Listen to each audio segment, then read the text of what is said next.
Hello, good evening, everyone, and welcome to our December Wellbeing Hub webinar. It's really, really nice to see you all this evening. As always, I'm just going to give people a couple of minutes to get logged in.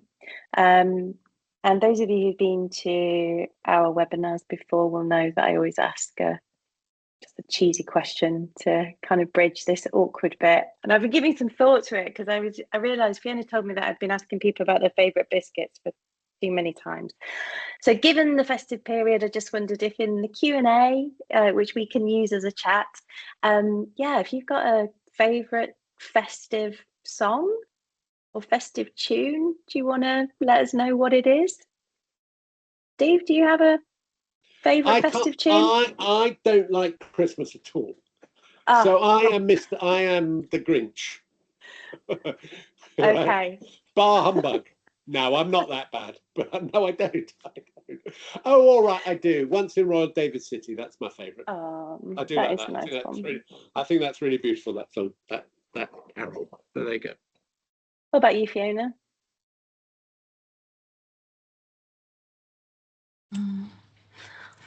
Probably like the Coventry Carol best. I think it's really beautiful.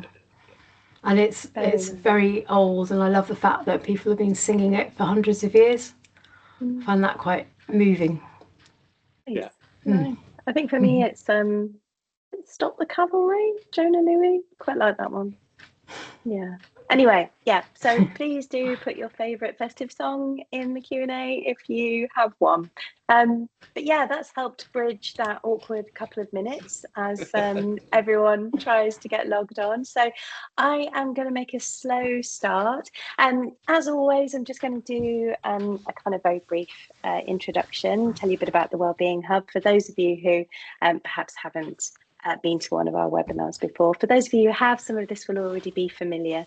Hopefully you can see my slides. Again, use the Q&A function if you want to let me know if you can't see them, but I'll assume that you all can. So so the Wellbeing Hub in the Centre for Autism at the University of Reading is myself, Jo Billington. I'm here with my colleague Fiona Knott, who's our clinical director. She's waving.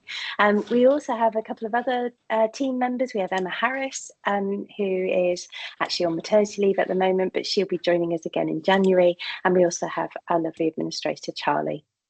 And the aim of the Wellbeing Hub is to build an inclusive community of autistic people and their allies to work together to support autistic young people to thrive and to flourish. And if you want to know more about what we're doing, the best way of doing that is to sign up to our monthly newsletter. In our newsletter, we list all of our events, all of our activities, and offer various updates on what we're doing. Excuse me. So that's the best way of finding out what we're doing. We also have our website. And we also have our YouTube channel where if we've been given permission to share the recording of our webinars, that's where we publish it. So you'll find almost 2 years worth of videos from a variety of different speakers. Most of our speakers are autistic, neurodivergent, or otherwise an ally of autistic people. And you'll find a whole range of different talks, all on the theme of autistic flourishing and thriving. And we are run almost entirely by donations. So if you would like to support the work that we do, you can do so with the link there. I'll be posting these links into the Q&A as the talk continues. So don't feel that you have to scribble these down. I will put them in the chat. And for those of you who are not joining us at the live event, but are watching this on recorded, we'll also put these links into the comment section on YouTube as well. Just a little bit of housekeeping. Stephen's going to speak for about 40 minutes or so. Then we'll probably have between 20 and 30 minutes for questions and discussion and so forth at the end of tonight's session, but we will finish promptly at 8:30. Please use the Q&A to post any questions or comments that you have for Stephen. And what I'll do is at the end of Stephen's talk, I will put as many of those as I possibly can to him in the time that we have available. If I don't manage to post your question, then I apologise in advance, but I will do my best. But also please feel free to use the Q&A to have a kind of simultaneous conversation, you know, as Stephen's delivering his talk tonight. So any thoughts, observations, you know, kind of tangential ideas and so forth, that really enriches the webinar experience. So please feel free to use it in that way. As I say, Stephen's very kindly agreed to allow us to record tonight's talk. So all the people who have registered for tonight will be sent a link to that within the next week or so. I also just want to give a little shout out for our January webinar, which will take place on the 15th of December. January, in fact, 15th of January, sorry, that's a typo on my part. We're going to be joined by Mike Karazinski, who is a late diagnosed neurodivergent mental health nurse. He's also part of the National Autism Trainer Programme. He's father to neurodivergent children and the founder of a group called NADS, which is Neuroaffirming Dudes and Dads. And he's going to be talking about why we need a space for Neuroaffirming Dudes and Dads, which is his community group for dads and male carers. But tonight, coming back to tonight's webinar, we are absolutely delighted to welcome Stephen Unwin. Stephen is a leading theatre director and playwright. He's also the father of a young man with severe learning disabilities, and he's a champion for the rights and dignities of people like him.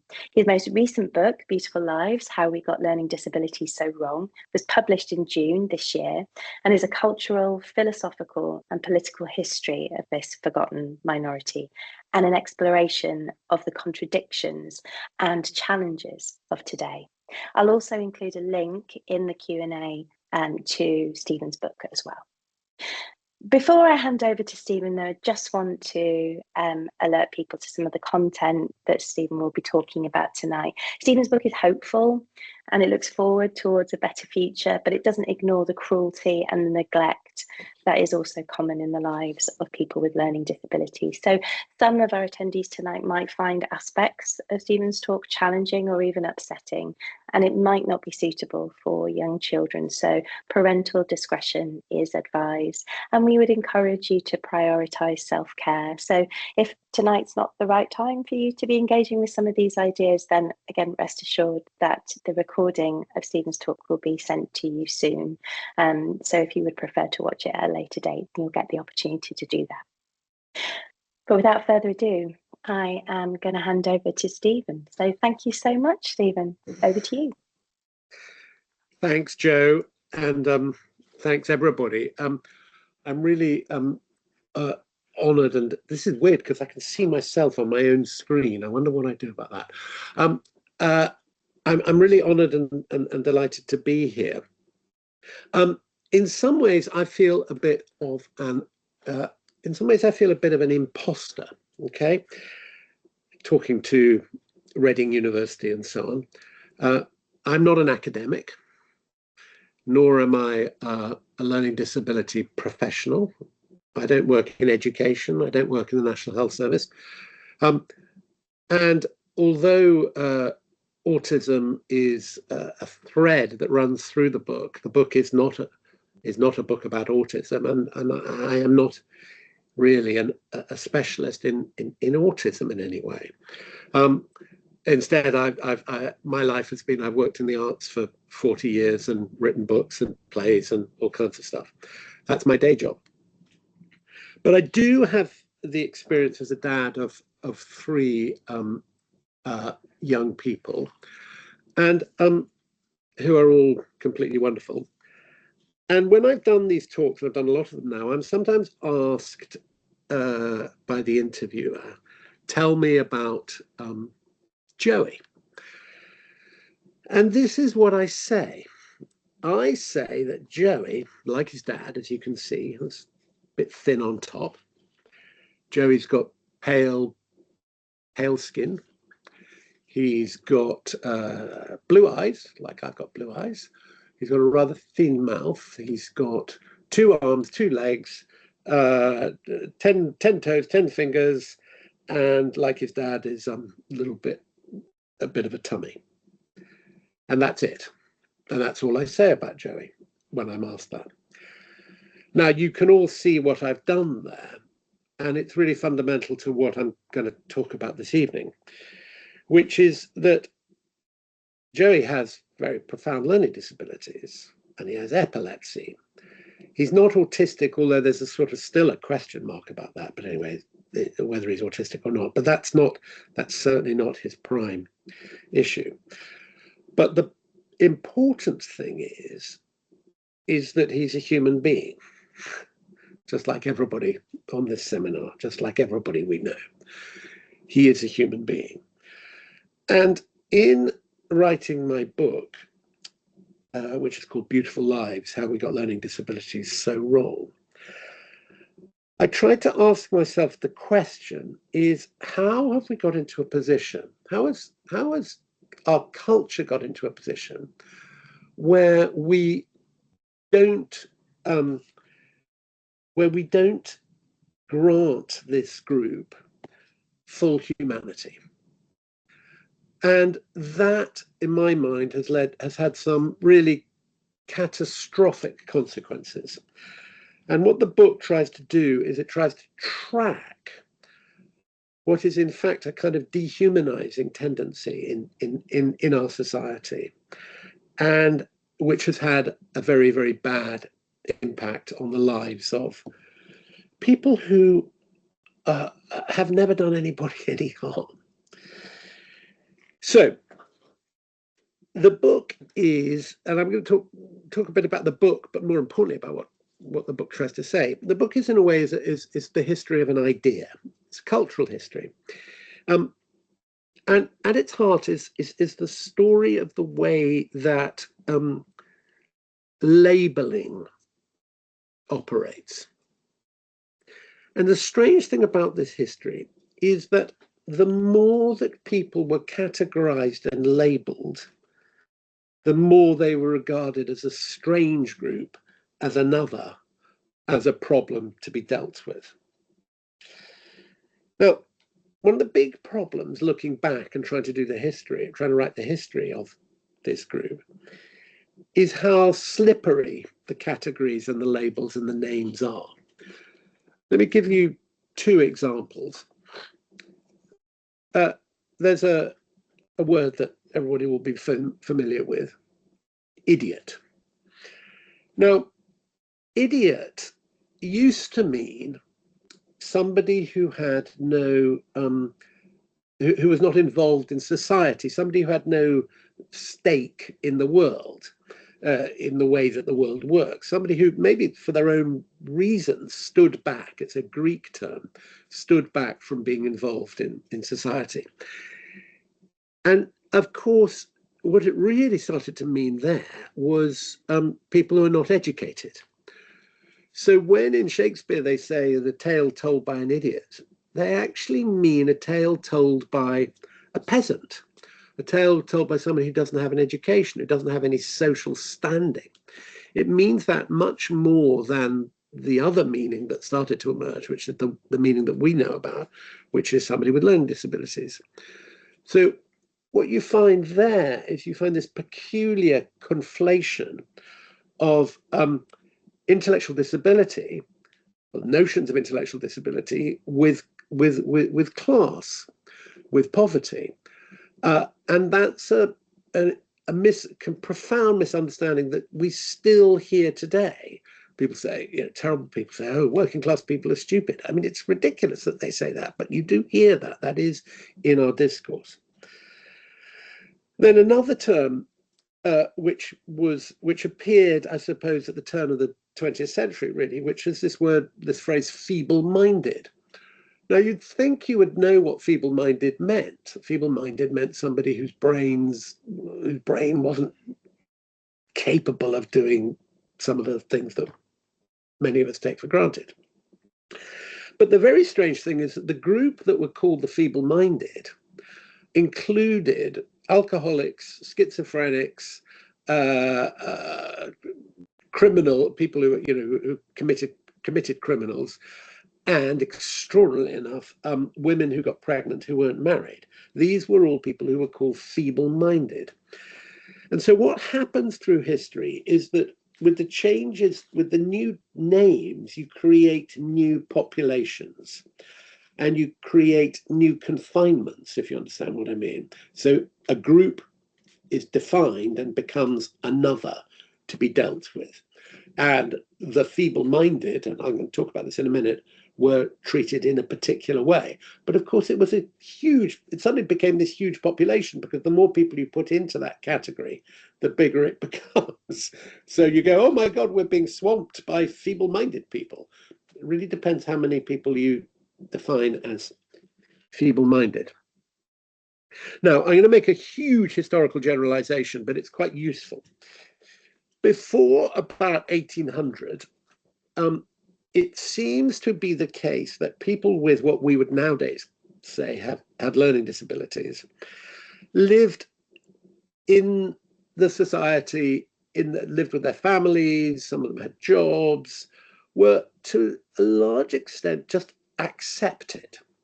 Now, of course, some people would not have survived childhood, and there was a much, much lower level of literacy. And so some of the issues with learning disabilities would have been less evident. But all accounts and everything that we can understand, and it's quite difficult to really get hold of this, but I did a lot of work on it. But basically, they were kind of accepted as part of society. They weren't really a they. They were brothers and sisters, children, and so on. What then happened with what is sometimes called the Enlightenment, which is really the movement around 1800, was a question, a philosophical question, which a lot of very remarkable people, philosophers, poets, politicians, social, policymakers, and so on, started to think, how do we define the human being? What is a human being as opposed to an animal?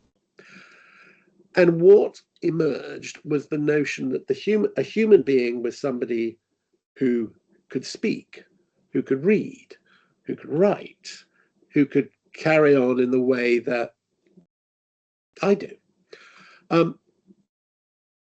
And the problem, the fundamental problem, and I suggest we're still dealing with the consequences of this, is that then people who found those issues, those things harder, particularly people like my Joey who find it very much harder, suddenly are not human beings. They're something else. They're quasi-human beings. And that is a really deep philosophical, social, cultural problem. Now, at first there were some attempts to think about them as kind of inspiring, interesting. And there were some attempts made to give them a better house, give people some housing, a better life, education, and so on. But as the 19th century progressed, what happened was those more, if you like, positive attitudes started to change, partly, as I say, because of a growing population, or a notion of a growing population. And they were increasingly regarded as a menace, as a group who were to be a trouble to the rest of humanity, and a group to be put in separate places, pushed as far away from society, and above all, not allowed to reproduce. And this was all part of the movement called the eugenics movement. And the eugenics movement was the notion that you could create better human beings. And what that required was people who could speak, who could read, who were articulate, who were educated, should have children with people who could read and could speak and were articulate and were educated, with the notion that that would produce more of them. Now, as somebody who is educated and reasonably articulate and can read and can speak, I take great pride in the fact that I have a son who can't, and I think that that immediately shows the lie of eugenics. But anyway, and what, as I say, what developed, there are things like the colonies, which were places set up as far away from the cities as possible, which were self-sufficient residential places where people would live their whole lives, and they would be, what the phrase was, they would be put away there. They'd live their whole lives, and these places would be as economically self-sufficient as possible. There'd be farms, there'd be laundries, there'd be, and so on. And it was absolutely essential that they should not reproduce, and so male and females were separated in the most rigorous way. And what then started to emerge as this kind of anxiety got bigger and bigger through towards the end of the 19th and the beginning of the 20th century is that there was a movement that this group should be sterilized. And across America, across a lot of countries in mainland Europe, and only avoided in Britain by the narrowest of margins, there was a program of compulsory sterilization. Absolutely tragic and awful and monstrous. Now, one of the big contradictions, one of the big challenges and problems about looking at this history and contemplating it is the way that progressives, I think of myself as a progressive in lots of ways, were at the lead, educated, university educated and so on. They were at the forefront of the eugenics movement. And I'm going to read something which Joe gave you the trigger warning earlier. I'm going to read something which is pretty dreadful. So this might be a moment, if you really can't bear it, to make yourself that cup of tea. But I'm going to read it. It's not very long. And then at the end, I'll tell you who wrote it, because it's a shocker. On the towpath, we met and had to pass a long line of imbeciles. This is, by the way, is from somebody's diary. The first was a very tall man, just queer enough to look at twice, but no more. The second shuffled and looked aside, and then one realized that everyone in that long line was a miserable, ineffective, shuffling, idiotic creature with no forehead or no chin, and an imbecile grin or a wild, suspicious stare. It was perfectly horrible. They should certainly be killed. Now, I'm sorry to have read that because it is utterly shocking. That was Virginia Woolf in 1915. Virginia Woolf, the great champion of women's rights, a fabulous writer in all sorts of ways. But there was something about this group, and I think that there were people with Down syndrome. There's something about that she just found impossible and unbearable and really did not want to exist anymore. And there were lots of other people at the time who had similar thoughts. I mean, that one is just the most shocking thing, but there were lots of others.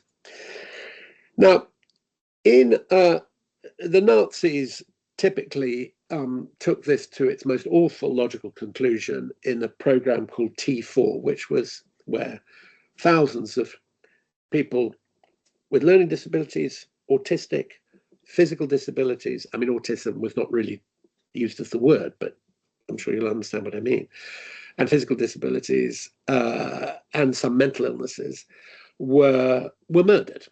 And the techniques that were used were then used on a much larger population of the Jews, as we all know.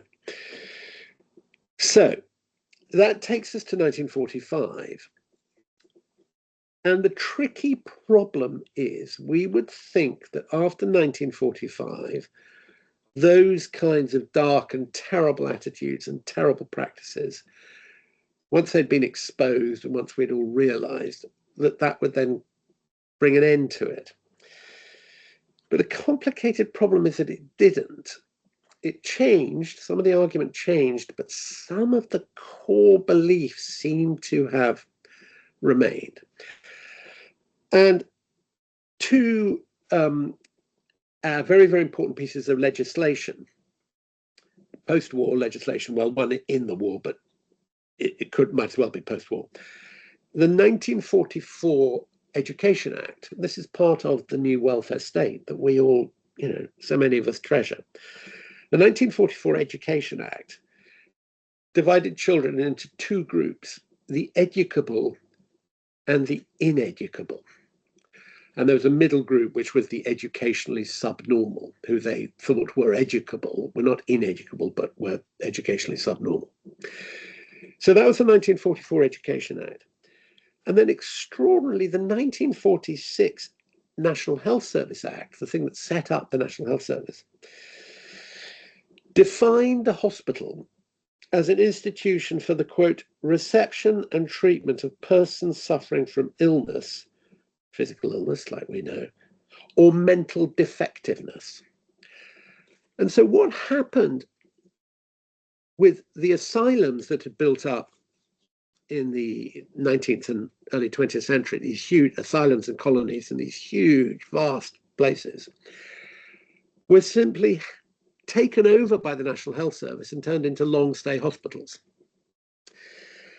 And these long-stay hospitals lasted, with hundreds of people living in them, lasted right through to, I'm so old, but right through to my childhood. The last had been closed down, in the 60s and 70s, they were very much there. The last ones were not really closed down until the 80s, or I think even the very early 90s, because there was a series of whistleblowing and discovery of monstrous stuff going on. So let me give you an example of some research I've been doing that in Surrey, St. Lawrence's Caterham, in the 1960s, 60 women living in a ward with beds which are all banging up against each other, not being able to wear their own clothes, wearing kind of uniform clothes, wearing sort of horrible clogs as shoes, and sharing 2 or 3 toothbrushes amongst the 60 of them. Hardly having any visitors, hardly having any freedoms at all. They might have as well been in prison. And people lived in these places for decades. And this is recent history. This is my youth. This is, I'm not that old. This is really recent. And we have to kind of recognize that this stuff is still in our society and in our culture. Then, as I say, there were these appalling places where the light flooded in, and they were opened through incredibly courageous acts of whistleblowing and so on. And people were eventually moved out, and the places were pulled down or turned into posh hotels or whatever. But of course, you can't just boot people out of places where they've lived for 40 years and imagine that it's going to be easy. They're just going to live in a flat. So what happened is that there wasn't a proper sense of transition. And people lived in lonely, isolated places, in flats, in, not very good group homes and so on. And there was, as I say, very, very little sense of how do you ensure a decent life, what I call a beautiful life, an ordinary life, a good life. There was just simply, what do we do with this population because these institutions don't work? Let's just chuck them over there. And what I find all the way through this is a series of contradictions. I should have said, of course, that now what we have is we have still so many issues. And there are 2 or 3 people on this call will know this stuff much better than me, I'm sure, but I think it's 3,000 people are in the assessment and treatment units and long-stay psychiatric units where so many of the worst abuses still happen. So that, with a smaller population and a different kind of architecture and a different kind of, in many ways, a different kind of raison d'etre, we still see some of these same practices and same attitudes, and we haven't broken out of them yet. When I look at the current situation, what I see is a series of contradictions, and those contradictions are both good practice and bad practice and so on, which I'm going to outline some of these contradictions, I think reveal some fundamental truths. So I've spoken about the closing down the institutions, the big residential institutions, but putting people in places, but where, how does that work? Does that really work? The places that they got put into. One of the great movements is what was called in the counter movements, if you like, in the 60s and 70s, was called normalization, which said that people with learning disabilities should be able to live normal lives. And it's a great goal, except when you start thinking, what do we really mean by normal? Are we actually then just imposing a new orthodoxy, a way of saying we want people with learning disabilities to be just like us? And anyway, who on this call would say that they live a normal life? I certainly don't. There's a contradiction. The other great movement, I think, and which is the thing I really feel passionately about, which is self-advocacy. Self-advocacy is just in case you don't know, is the notion that people with learning disabilities, their voices, their attitudes, their wishes should be listened to and heeded. And they should have agency over where they live, how they live, and so on. Now, this, of course, is absolutely brilliant, and it's how can it have taken centuries to get to that simple understanding? There is, however, a problem, which is that if you ask my Joey where he wants to live in 5 years' time, he's not going to tell you. If you actually ask him what he wants to do tomorrow, he's not going to tell you.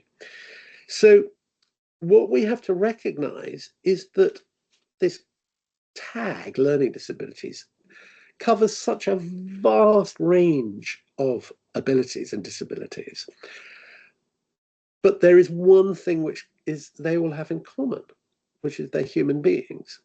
And just like we're all human beings and we all want different things, and I know what I want for my dinner, and I prefer red wine to white wine. Every human being is different and needs to be regarded as different and separate, with their own needs, their own wishes, their own abilities. There are other contradictions. We are very, very eager, and rightly eager, to ensure that people live safe lives. There are real dangers out there for particularly people whose abilities are less, whose intellectual abilities are less. But there's a danger here, because if the more we safeguard, the more we get rid of any risk, and risk is in order to achieve anything, you have to take a creative risk. So are we in a problem where we are over-regulating and not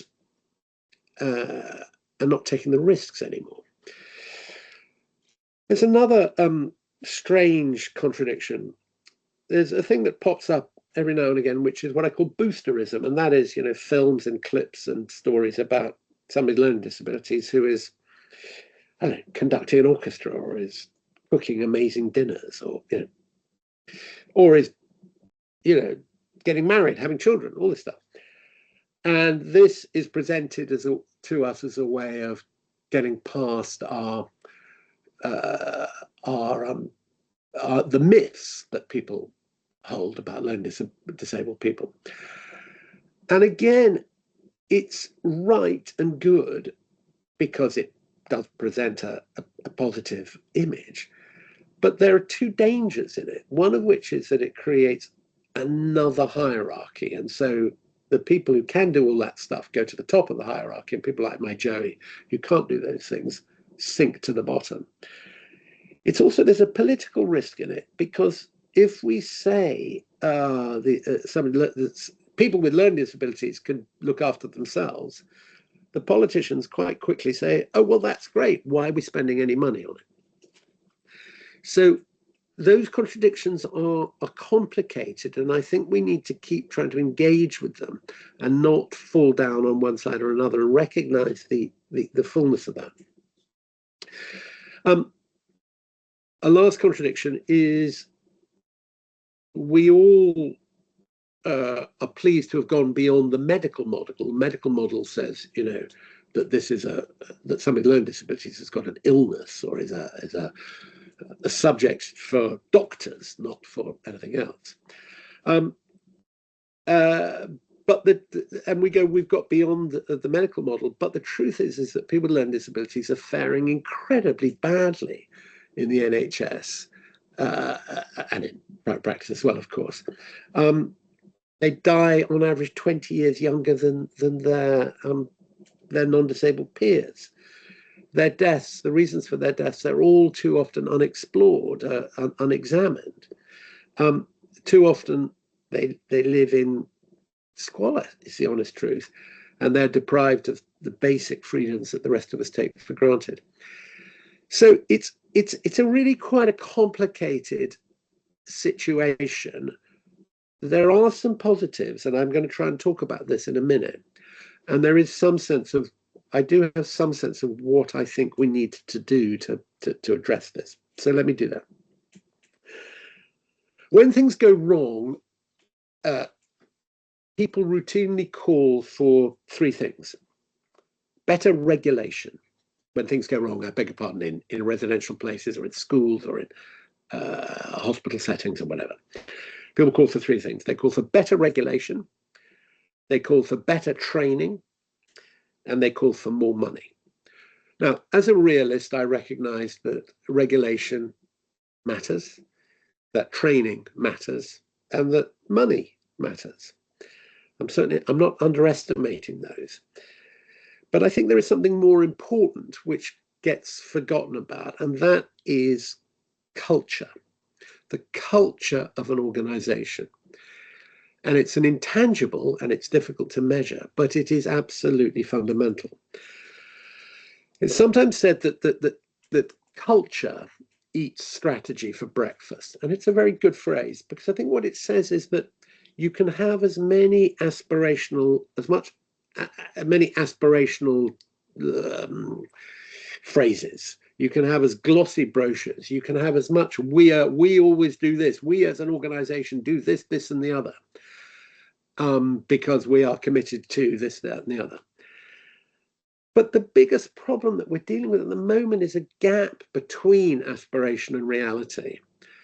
And that gap, it's in that gap where the failings of culture exist. By the way, I should say, although I've had a life in the arts and so on, when I say culture, I'm not talking about Shakespeare and so on. I'm talking about how people operate, how they work together, what the atmosphere of their work is, what the human relations are like.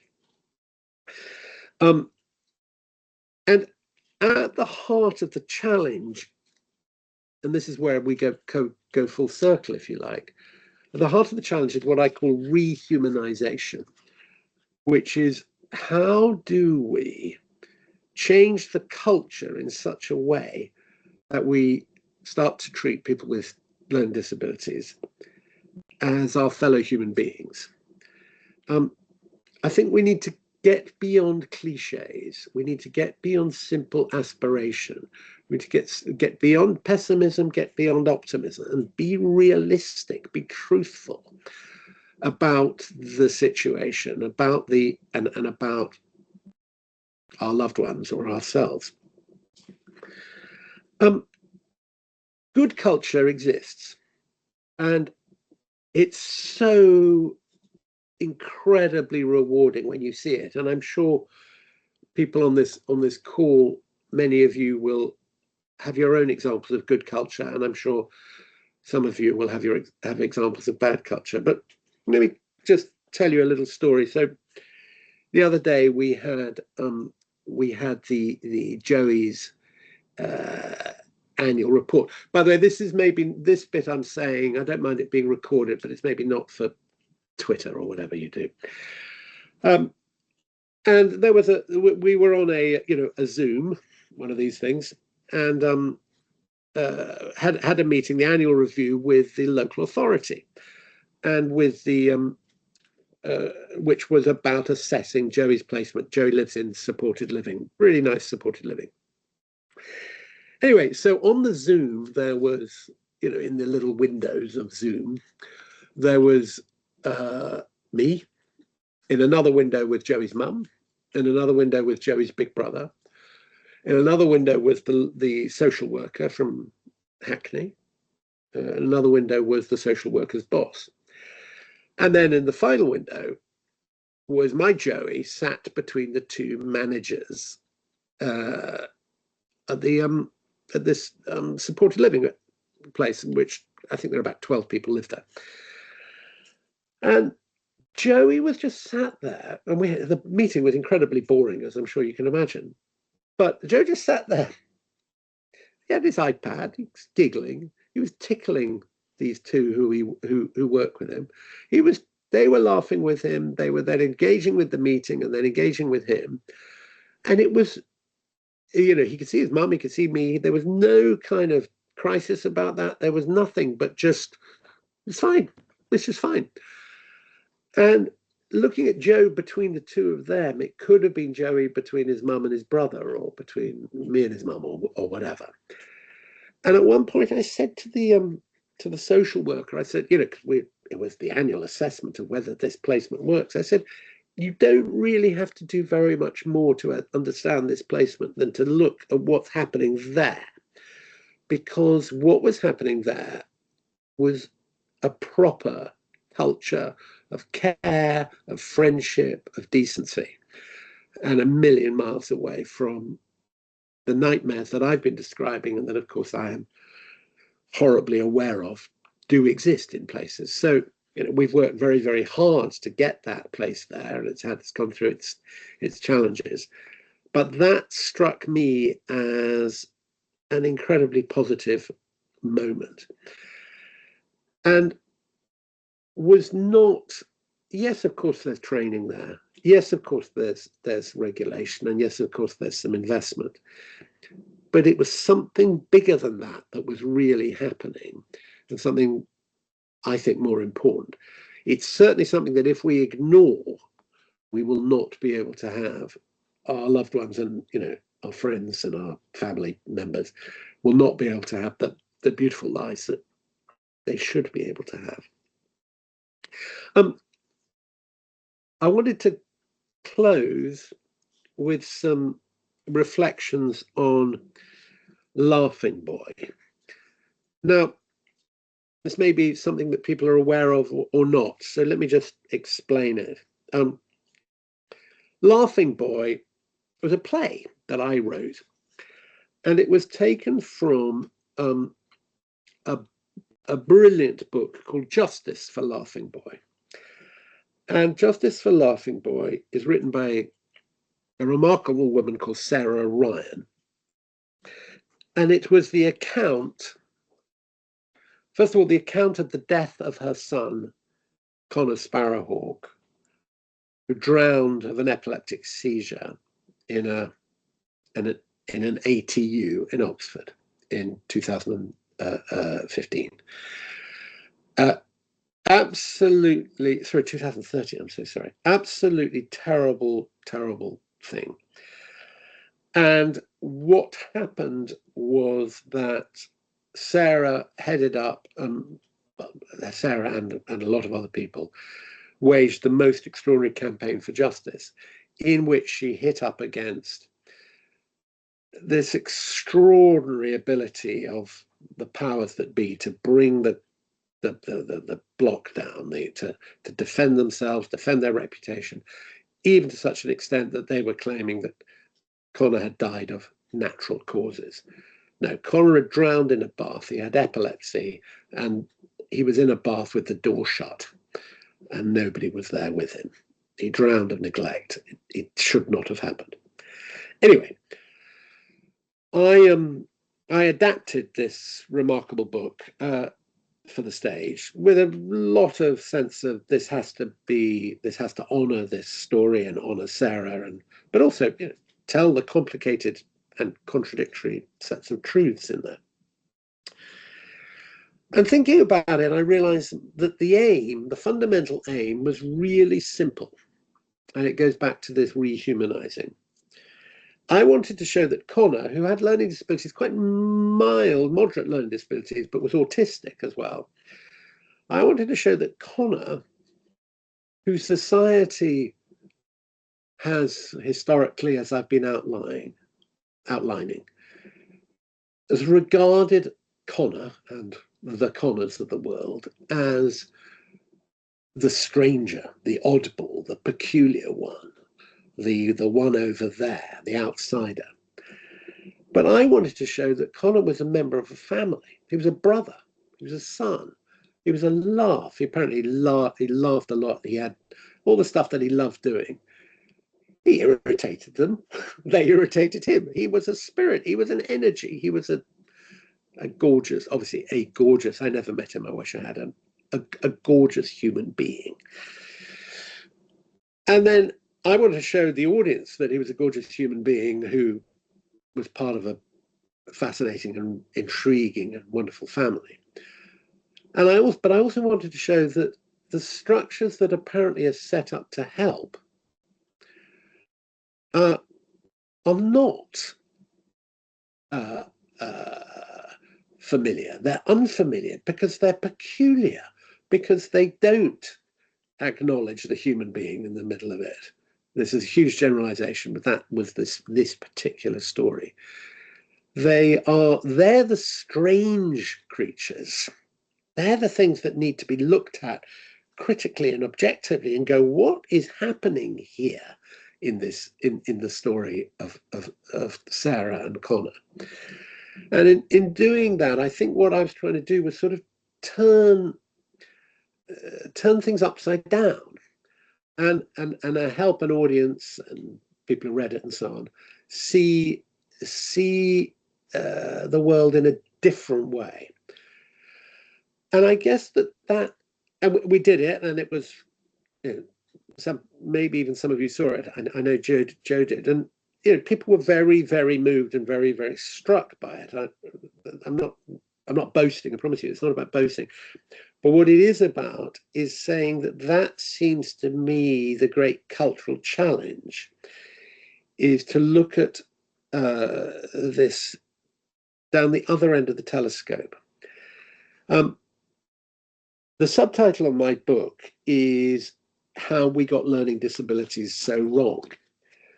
And understandably, when I was writing it, one or two people said, yes, but Steve, you haven't got learning disabilities. How can you write this book? I said, well, I had the experience of a son with profound learning disabilities. And it's it was a difficult book to write. So, I'm not stopping anybody else write it. Somebody with learning disabilities should write it as well. They can write their own version. But most importantly, the subtitle of the book is How We Got Learning Disabilities So Wrong. The real subject of my book is not people with learning disabilities, it's the rest of us. And that's where I think at this point we need to ask ourselves some really hard questions about what we value, how we organize what we think matters in life and in society. And that's what I'm trying to do in this book, and I've been trying to do in lots of the other things that I do. So I think that's really what I kind of wanted to say now, and I hope that was interesting and useful. As Joe said, it is a complex history, and it raises a complex set of issues, but it's not irresolvable, but it requires a bit of human stuff. Just to finally end with one last little bit of optimism or positivity. So when Joey was younger, his younger sister, okay, who's quite a lot younger, who's now 17. So this was, shall we say, 10 years ago when B was 7. And she had a friend round. And Joey was 20, but was hanging out. And B's friend, who was also 7, said to B's mum, I'm scared of Joey. And B, who is remarkable, I would say that, wouldn't I, said, you don't have to be scared of Joey. He's just got learning disabilities. And, you know, kind of out of the mouths of babes, really. There are better ways of thinking about this stuff. Anyway, that's me, and I really want to have a conversation. It's very odd just talking to my computer. I wish I could see your eyes and see you as people. But anyway, here I am. Yeah, it's a really unusual situation, isn't it? Yeah, absolutely. Yeah. Thank you so much, Stephen. I really, really appreciate the time you've taken to give us that kind of whistle-stop tour of your book. I have a couple of questions for you. Just to tell everyone in the audience, please do put your comments, questions, thoughts, observations. We'd really like this to be a conversation, so please do put that in the Q&A. It doesn't have to be a question, it can be an observation or an aspect of your own lived experience that might resonate with something that Stephen's talked about tonight. Yeah, please do share those in the Q&A for us to build that discussion. But while you're doing that, I just want to kind of come back to your point about culture, which I think is so important. You know, I was really struck by what you were saying about, you know, whenever there is anything that kind of goes wrong, and I would argue that, you know, things that go wrong that then are known about, there's always this kind of outcry that we need better regulation and better training and better funding. But my point is, and I'm going to go back to Sarah Ryan. I remember her once saying, and forgive my language here, Sarah, as you know, she likes swearing. So forgive me, everyone, if you're offended by swear words. But she said, you know, how do you train someone to give a shit? Yeah. Which I think is really speaks to the thing you were talking about with culture. In your opinion, and through your research and your observations, and obviously your experiences as a father and as an advocate and an ally, where do you think we start with that shift in culture? Where does it begin? Joey's trying to ring me on FaceTime. God, Joey, he never stops. But he can go away because I'm not talking to him right now. So where does it begin? It begins in childhood. It begins in language. It begins in the way that people are brought up, particularly people who don't have any experience of it. I mean, look, I'm 66, and I sense, I say this as a straight white bloke, so I'm aware of my advantages and privileges. But I think that there has been some progress. Anybody can contradict me, and I'm really happy to be contradicted on this. But there has been some progress on in the areas of racism and sexism and homophobia.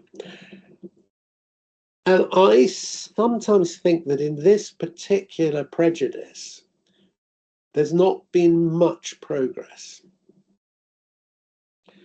So if there has been progress in those other areas, keep saying that if, what's caused those? And what can we learn from that in this area? When my book was published, John Harris wrote a wonderful thing in The Guardian. He was very nice about the book. And he said, and the really shocking thing is that the national press, that nobody else is going to, there's been no reviewing of it, no comment. Now that's just my book. That's only one little thing. But it is symptomatic of a mismatch between people's lives and the culture, if you see what I mean. Because I've been asked you know, I mean, this is, I think, my 23rd talk on this book, which I'm, you know, love doing. It's great because there are people who want to talk about it and hear and think this stuff through. But the kind of cultural gatekeepers, if you like, are not interested. They assume that the world goes, learning disabilities, God, it's really unsexy. It's really, who cares? And we just haven't, you know, we just haven't got time to care about this. So I just think that, I mean, this is what I do, is I fight the cultural war.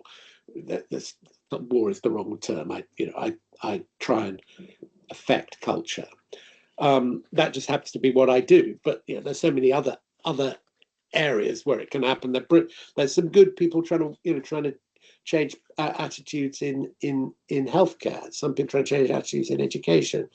You know, and there's some very good research happening. But I do sort of sometimes think that we're at the beginning of a big change, but we're only in we're in the foothills at the moment. We've got a long way to go, I think. Yeah, I'm curious about that because I'm an autism researcher, and so I'm, you know, over the last 10 years that I've been doing this kind of research, I've really kind of seen this huge paradigm shift. And that's been led by autistic people. And we think about other kind of social movements. You mentioned a few just a moment ago in relation to ethnicity, sexuality, gender, and so forth. And kind of when you look at those social movements, you see that they're led from people within those communities, within those, you know, have those identities. How does that work for somebody like Joey? Well, it's one of the problems. It is one of the problems, and I mean, of course, there are people with learning disabilities who are very articulate. Indeed, yeah. And that matters, but the sort of strange issue is that because it's not a binary on-off switch, learning disabilities, you can't sort of go. So here's the thing that I think more and more is I think that we need to, instead of talking about identity, we need to be talking about relations. So, yeah, Joey's got learning disabilities, or whatever. What we need to work out is how can society work so that he and millions of others can have a decent life. And the problem is that we're in such atomized times, and the politics is all about, you know, me, myself, I. That's what Virginia Woolf is dealing with. She goes, I don't care about society, I don't care about law, I don't care about God, I don't care about anything. The only thing I believe in is me and my mighty brain. And we're in that sort of world at the moment. I mean, it's not quite brain now, it's more, you know, my charisma, my star appeal, my whatever, my productivity, and so long as we're in that, somebody like Joey is overlooked and is lost. I think we need to kind of start thinking about learning disabilities as a universal. I mean, my dear ancient father, who's now 93, has very profound dementia. In some ways, he has more serious learning disabilities than his grandson. All right, when I go and see them, my mum is fine. He doesn't really know who I am, but Joey knows who I am all the time, and he's endlessly FaceTiming me. My dad couldn't make a telephone call anymore, and he was a rather brilliant man. So this stuff, we've got to stop being quite so binary, so on-off switch, and start recognizing it as a sort of, that there are tendencies. I mean, you see, I think the self-advocacy thing is so interesting, because the self-advocacy goes, I am entirely an independent human being. Well, I don't have learning disabilities, but there are all kinds of things I can't do. I was trying to book a train ticket. I'm going to York tomorrow, trying to book a train ticket, and I couldn't make it work on the website. And I go, Ginny, help me. And she had to do it for me. Joe, when I was trying to get on this Teams thing, I got in a panic because I'm not very good at Teams. So I need help. Yeah. I promise you that's not the same as we're all a bit autistic. I'm not doing that. I'm going, but we've sort of got to sort of, in a way, demystify the thing that I did a big paper about this 2 or 3 years ago, maybe a bit longer, which I called By Need, Not Diagnosis. Diagnosis, I know, can be useful. Joey, by the way, is not diagnosed. There is no diagnosis. What I'm interested in is what does the person need, not what category do they fit into. And while I'm not one of those people who's anti-diagnosis, I think diagnosis can be very, very useful. I'm certainly not saying that. But it's what happens next that matters. Is what are you going to do to support somebody? Not we don't like diagnosis. I mean, the row recently about the EHCPs, Education, Health and Care Plans. Well, I remember them coming in, the EHCPs, and they're just a good diagnostic. They're just a good tool to go, what does this young person need? The bigger question is that society has to face is not we don't like EHCPs, is what are you going to do about it? Are you going to invest the money in the support that a person needs? If you just say we don't want to do EHCPs anymore, well, you go, so how are you going to know what a kid needs? It's not. I've got, by the way, I'm going to let you move on in a second, but I've got one very, very interesting, really contentious thing to say, which I've been saying a bit recently. The average age of the life expectancy is 61 for white male learning disabled people. That's the average age. As a result, and that's almost entirely because of social circumstances and medical circumstances. It's not innate. But as a result of that, those people will not claim their state pension. They will not claim their winter fuel allowance.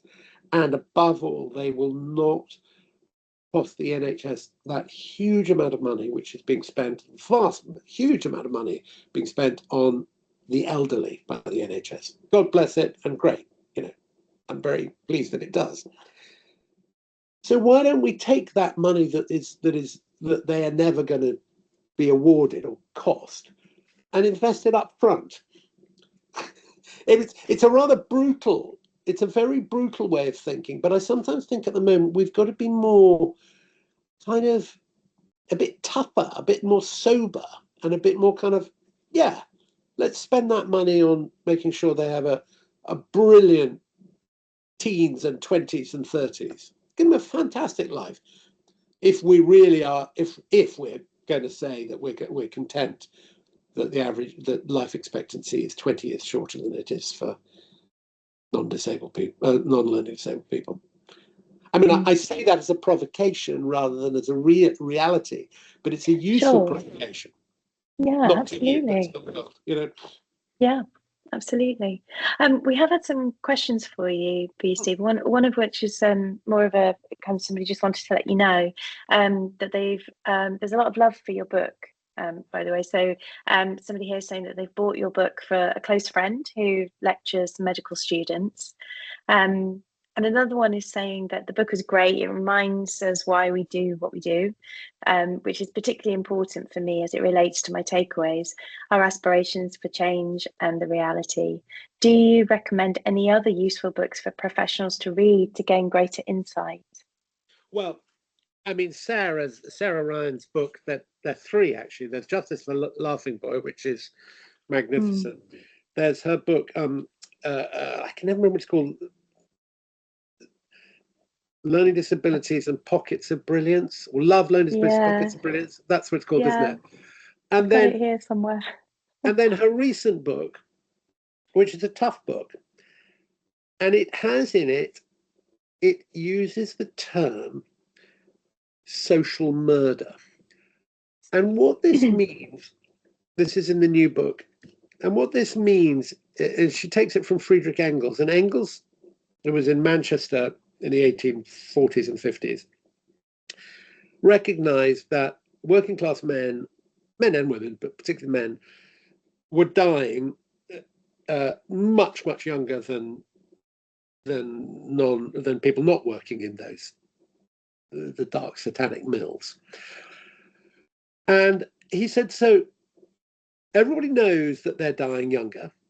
Everybody knows why they're dying younger. It's because of the living conditions and the working conditions and the terrible kind of poisons. And nobody does anything about it. And Sarah, quoting Engels, said, this is social murder. And that's what she says is about people with learning disabilities. And it's a provocative term. But when you see the statistics, by the way, particularly for people from minoritized ethnic communities, it's even worse. When you see the statistics, it's a difficult thing to argue against. Anyway, Sarah's books, I think, are brilliant. There's a brilliant scholar, American, called Leisha Carlson, and she wrote a book called Faces of Intellectual Disability, whatever it is, which I really, really, really admire. When I was preparing this book, I read, and then of course the other thing which is brilliant on the history, better on the history than I am because he's a proper historian, is Simon Jarrett's book, Those They Called Idiots, which is a really marvelous book, really marvelous. And I think that was about 4 years ago. I've got in the back, I do recommend further reading, but those I think are just some of the kind of most. It's interesting. There is stuff happening all the time. I sense that there's a bit of a roll happening now. And what I tried to do with my book, by the way, is while I have absolutely great respect for academia, it's trying to be a thing for the general reader as well as very important scholars, trying to break out of the ghetto, if you like. That's what I'm trying to do. Whether it works or not, I don't know. Yeah, Sarah's book, Love, Learning Disabilities and Pockets of Brilliance, How Practitioners Can Make a Difference to the Lives of Children, Families and Adults. Obviously it's back to front in the camera, but such a wonderful book. A wonderful book. And it came from, I think she put something on Twitter, didn't she, about she wanted to know these pockets of brilliance. And she put a book together with all of the comments that she received, all of the replies she received. So, yeah, really inspiring and wonderful book, full of hope. Question here from someone who says, do you think the importance of, and they've put early intervention in quotes, do you think the importance of early intervention could apply to young people with learning disabilities? Do you believe the modern term of neuroplasticity could have some role in it? So far, my impression is that our society and social care system is waiting for them to grow into disabled adults in order to provide them with some kind of support. I don't know about neuroplasticity. I can imagine what it is. I don't really know that. I don't know that term, but look, early years are absolutely fundamental for any child. That is, we all know that's the key. Those first 5 years is when so much happens, and that's as true for somebody with learning disabilities as somebody without learning disabilities. This is one of the things that I kind of feel is that the argument about universal human rights needs to be reasserted. So going beyond early years, I've got various friends who've got kids between 16 and 18, right? And the local authorities are withdrawing transport. Yeah. And so these young people are either disabled people, these young people are either not going to school or the parents are having to give up work and drive them to school or take them to school on the bus, or they're paying for taxis. Parents, I know a family costing them 400 quid, it's costing a single month 400 quid a month. I mean, it's just... Now, the problem is that what is happening as a result of that action is that a young person's fundamental human right to be able to go to school is being denied. So this is again where we've got to get sort of hardcore and say, so my B, who's 17, she can go to school every day because she's not going to learn this, but she's fine. And it takes nothing. It's so easy for her to, I mean, it's an hour's journey, but she does it by herself, she's fine. But I mean, Joey doesn't go to school anymore, but if Joey was one of those 17-year-olds who was not getting transport to special school, he would not be able to go to school unless So how is it possible that we're granting education to one group and not another? We're not that far away from that thing I said in the 1944 Act. So I think we've got to, by going back to this is a human being who has needs. We all have needs. And what is bizarre in policy nowadays is the kind of notion that these special needs are monstrously expensive and, really are a bit questionable. Going back to the financial thing, when people say, a special school or a special education is so expensive, let's just set against that the £8,500 it costs to put a non-disabled child through school. It's like we do this whole thing that this is a kind of a simple financial loss. When it's like any child, it's an investment. It's an investment in the future. It's, so going back to your question, yes, by all means, early years completely needs everything that can be brought to bear. Not because a learning disability can be, magically waved away, but because that is the stage when people are most receptive. Famously, we all are. That's when we learn fastest. So if we do it for non-disabled children, then we should be doing it for disabled children for the same reasons. Whereas the reality is that, we know there are so many children who, are, 4 or 5 years old starting school, and there are no school places for them. There are no special school places, there are no special nurseries, there are no, there is. So even within the context of this question from our audience member about early intervention, there isn't even the basic intervention. The basic entitlement to a school place is often very elusive and out of reach for so many. And if society did that same thing and said, right, only, like it happens in some societies, only boys can go to school, we would all quite rightly be up in arms, and I would be at the front of that that fight. But somehow with this, it's like sort of acceptable, because there is that lurking devaluing, and that goes right. That's got these roots in this dreadful history. So we're like people still in trauma. We're still dealing with it. We're still dealing with the trauma of what's happened. We haven't recovered from the damage as a society, I think. I wonder how much of it, though, is also tied up in this idea of, we have very capitalist ideas around what is a good human being, a functional human being. You talked earlier about, the right to an ordinary life, an ordinary human being.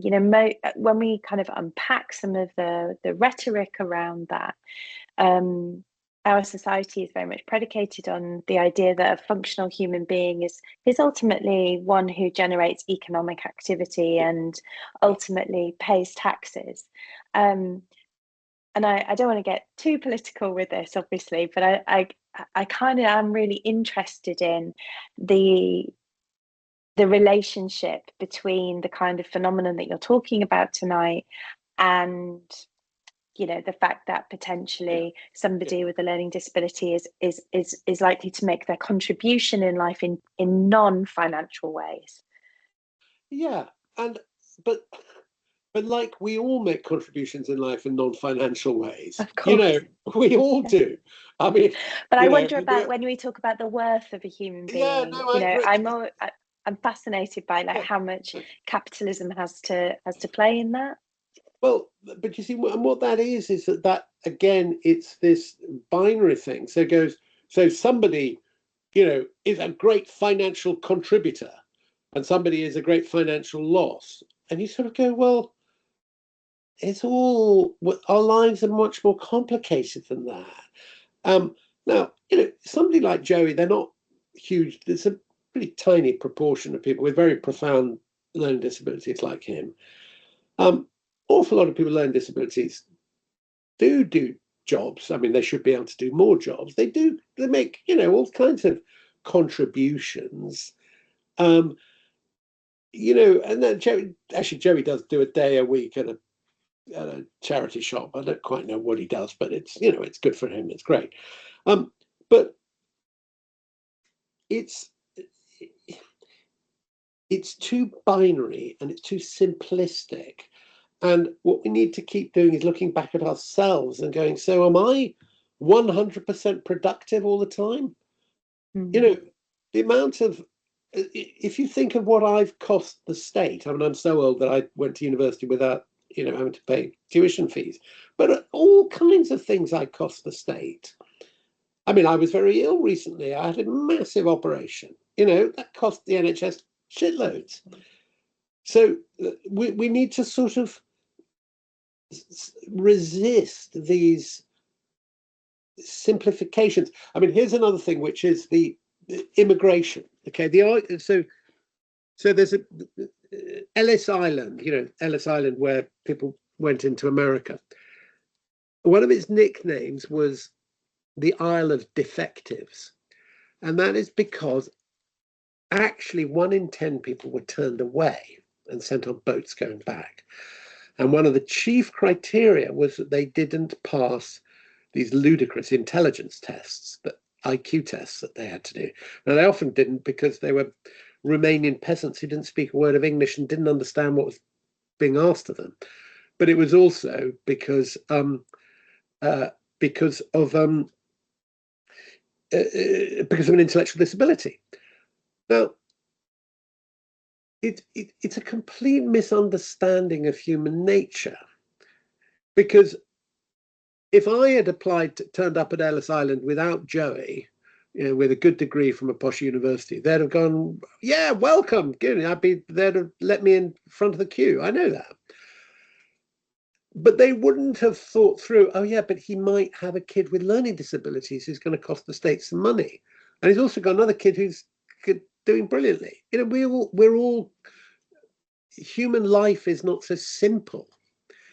You know, when they say, oh, we're only going to let in people who are productive into our country, let them in. And then what happens when they have a slightly different kind of child, or when they get cancer, or when the 1,000 natural shocks that flesh is heir to, that Hamlet talks about, when we turn up and be human. So we're dealing all the time with a lack of understanding of human complexity, of which, you know, learning disabilities is just one more. You know? Absolutely. I think we've got one more question, and then I've got a final question that I will ask you, Steve, just to wrap up the evening. Question here saying, I'm interested in your thoughts about views of people with learning disabilities being, and again in quotes, innocent or childlike. These seem to me to be as harmful to leading a fulfilling life as the deficit models. Yeah. Well, it's a very good question. I mean, I divide the book into 4 kind of main categories, and the first main section, part 1, is called innocence, as in plural, innocent, not innocence in a sense, if you see it, innocent people. The second is menaces, then it's humans, then it's citizens, and then it's beautiful lives. Now, there is a problem, which is the image of the sweet innocent.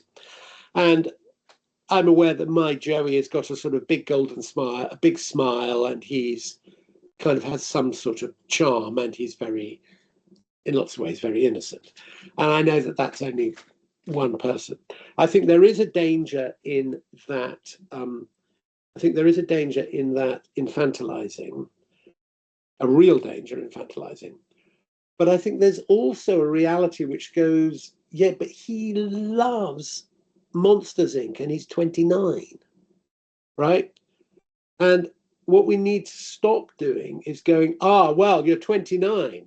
You should be age appropriate. You shouldn't be watching Monsters, Inc. and Moana and Frozen, right? And instead we need to go, well, that's one human being who that's what he does. We can't draw many conclusions from that.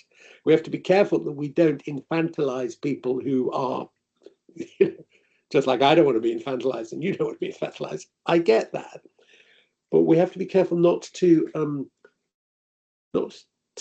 kind of try and normalize, and instead recognize that we're all,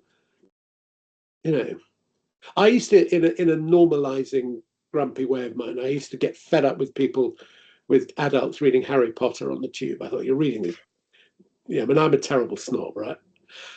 And it's ridiculous of me, because if they want to read Harry Potter, they can read Harry Potter. It doesn't matter, because I was going, how can you be reading fantasy fiction? Why aren't you reading something serious?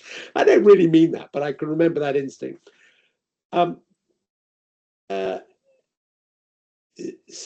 I think sort of the same about the infantilizing. This question is, there are all sorts of different things, different people with different instincts. I mean, Connor Sparrowhawk, aged 18, was obsessed with, loved London buses. Great, that's okay. We can't tell him not to like London buses. So you can't tell Joey not to like, That's what I think. It's interesting, isn't it? Because, I know plenty of adults who do not have learning disabilities who love Disney and who love buses or trucks or things like that, and they're not infantilized. Yet exactly. Somebody who has a learning disability who likes Disney films and buses, it becomes this infantilizing, that one aspect of their likes and dislikes becomes it becomes their whole character in a way. I tell you a thing that I find more difficult is parent blame, family blame, is a real, so often, and I've hit up against this often, a misunderstanding about what people are going through. I did a training session for a whole load of people who are studying to be learning disability nurses, 40 or 50 of them at Kingston. And we had a 2-hour session. It was great. And there came a moment and I said, right, I want you to imagine, what do you think I found the most difficult, the biggest problem, biggest challenge about having a lad with profound learning disabilities? And everybody had all sorts of thoughts. And somebody said epilepsy. And I said, yeah, that was a really difficult. But they went round and round and round. And then, but none of them got it. And I said, I tell you, the hardest thing is fighting for his basic human rights. And that's the bit that is never really understood, is what the struggle and the fight that families have to go through. And can we not be, and I'm sure there are families on this call, can we not be, stigmatized and attacked and told that we're pushy or we're this or the other? I mean, dear God. How much do we have to fight for this stuff? For fundamental rights, nothing special. Yeah. In fact, there's recently, only last week, I think, a report was published called Systems Generated Trauma. Yeah. I'm just going to put that in the chat. Yeah. It's a charity called Cerebra, working with it's a good report. An academic called Luke Clements and his team. Talking about exactly what you've just been describing there, that actually the hardest thing about for families of disabled children, of any age, is dealing with the systems and the trauma that is inflicted through them. Yeah, so I've just put a link to that in the chat. Yeah, go on. Sorry. Carry on. No, I'm done. Okay. So in the last 5 minutes that we have, I just want to pose the question that I ask all of our speakers. So every webinar I end with the same question. And that is, of all the things that you've discussed tonight, if we were to leave with just one key idea, what would you like that to be? Change the world, it needs it. How do we change the culture of people who don't have learning disabilities, their attitudes? And that's what I think needs to happen. I think the problem is not people with learning disabilities. The problem is the rest of us. That's what I think. It's a big old challenge. Thank you, much appreciated. Thank you everyone who's joined us this evening, and a big thanks to anyone who is watching the recording of this at some point in the future. Please do join us on the 15th of January for our next webinar, and do email autism@reading.ac.uk to sign up to our newsletter, so you can find out about all the other events and activities that we have planned for 2026. In the meantime, I wish you all a very, very happy Christmas and New Year, and hopefully see you at the next one. Thank you so much, everyone. Take care.